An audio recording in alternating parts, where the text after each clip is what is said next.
my biggest issue is I'm always self-sabotaging myself with not allowing myself to achieve certain things. I procrastinate a lot, and it seems like every time I almost achieve a goal, I just quit. So what can I do, because I've analyzed this a bazillion and one times, what can I do to actually stop doing that and really actually achieve those things that I need to do? Sure. Do you feel like these are, is it global? Does it happen in every area of your life? Most likely. Mostly? Yeah. Mm-hmm. Okay. Well, especially business stuff, though. Okay. So there's a lot of things that can work into that.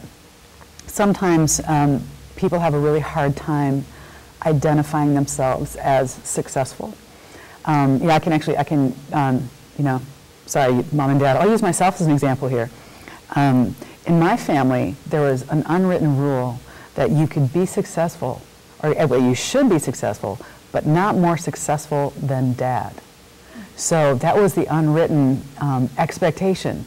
And so we would watch, I'm the youngest of 6, so I'd watch my siblings going through this and getting really close, and then finally one of them kind of broke the barrier and did really well, and it kind of freed it up for the rest of us.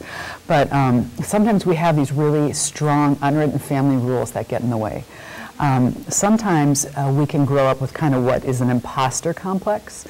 So it's that, kind of the underlying thought is, if they really knew who I was, they would know I suck or something like that. So what we do is we set it up so that it reveals that we suck, whatever that underlying belief is. I'm sorry, that's not a great psychological term, but it conveys a lot of meaning. So there can be things like that. Some other things that can go on, that can happen, are if someone is perfectionistic. What's funny is perfectionists don't do things perfectly. And the people who are doing things, quote unquote, perfectly actually are not perfectionistic. For someone who's a perfectionist, if there's a task, let's say you want to organize the garage. A perfectionist looks at that task and says, I have to do it perfectly all at once. So that means I have to set it out 10 hours or more to hit that project. I have to do it perfectly all at once the first time. Now, when are we going to have the time and energy to devote to organizing the garage? Whereas when you see people who tend to be really organized have routines, and they do things a little bit at a time. They know when they begin something, they know when they've completed it, and they have little steps along the way. They've broken it down into manageable pieces. And that's where perfectionism really gets in the way. I have to do it all at once, perfectly the first time. And you can just hear the burden in that. I'm not going to go reorganizing my garage if that's what's at stake, because that's my self-esteem right there. So there can be a lot of different causes that work into it. If you grew up in a really conservative family and you're married, and your husband has reached a certain level of success, and let's say he's got a bachelor's degree, and let's say you want to get a master's degree, you might continually kind of pull that in if you feel like it's not okay to have a higher degree than your husband. So there can be a lot of different things that weigh into it, and I'm not going to go in and give you a therapy session right now, but that's something that either friends, really good friends who are safe and know you really well can give you some insight, or sometimes going to a therapist can quicken the process. So finding a good therapist can be helpful. Of course, I believe in the process. I'm a therapist, so go find a really good one. But that's part of what a therapist can do, is we know what the trends and the common causes are, so we can narrow that search down so that you don't have to go and research 500,000 options. We can kind of narrow it down to a couple and help you. Well, when you figure out what those causes are, how do you then just break through that cause? That's a great question. If it were a matter of just trying harder, we'd all be fine. That's never the answer, because we all try really hard. What a lot of the research bears out, and actually principles of faith across the board bear out, is having relationships and accountability are what help push us beyond the level we are currently existing at. So if you're, let's go back to the garage thing. If you want to clean your garage and it's overwhelming, then you might go to someone who's really organized and say, wow, you know what, so here's vulnerable. I really want to organize the garage. It's been like this. I feel like crap every time I go in there. How do you do it? And then she might say, well, I break it down into this. And you're like, I don't even know how to do that. And again, being vulnerable in relationships, she might come over and say, you do this well one day, this well, or 1 week, this well, like that. And then that might be good enough. But let's say you don't, that's not even enough structure. That's not a problem. That's not a character failing. That means that this is brand new behavior and it's scary. So then you would go back to this person and say, you know what, I got halfway through that first wall and now I don't know what to do. And then, so it could be, okay, we want to get this done in a week, and you call me every day and tell me how much you've done. So that adds another level of structure. So it's usually an issue of structure, not character. And that's why it's so difficult, is because we have decided that we have a failing character as opposed to a lack of structure. Oh, you have a question for me? I do. So for years, I have struggled with just clutter, whether it's mail or clothing that doesn't fit anymore.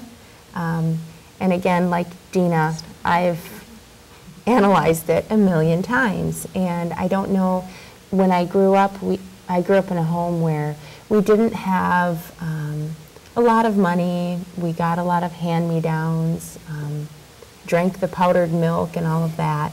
And so I don't know if that's the root of it, or I'm sure there could be many things going on, but and then when I do declutter maybe one portion of my home, then it fills right back up again. So I don't know.